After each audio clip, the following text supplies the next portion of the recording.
Recursive function. Rules of recursive function.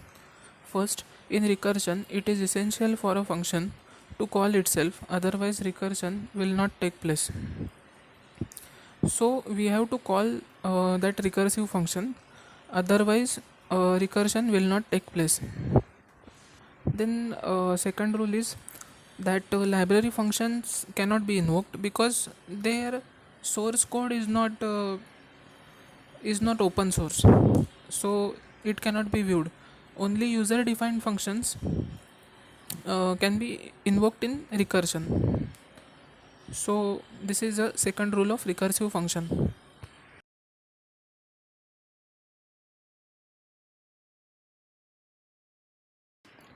Third rule for a recursive function is recursive function can be invoked by itself or by other function.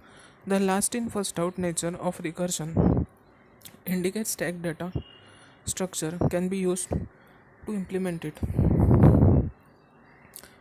So recursive function can be invoked by itself or it can be invoked by other function.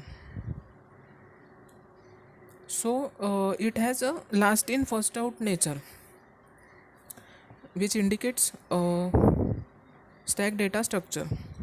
Fourth rule, recursion is important in non-numeric applications. So recursion is turning out to be important in non-numeric applications like words, etc.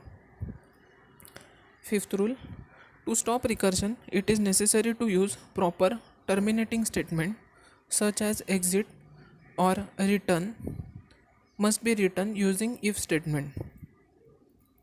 So to stop recursion, we have to use exit statement or if statement for stopping recursion or terminating recursion. So this is rule 5.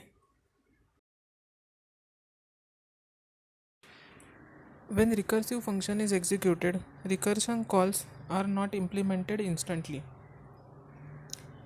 So recursive calls are not implemented instantly. That means it is not instant.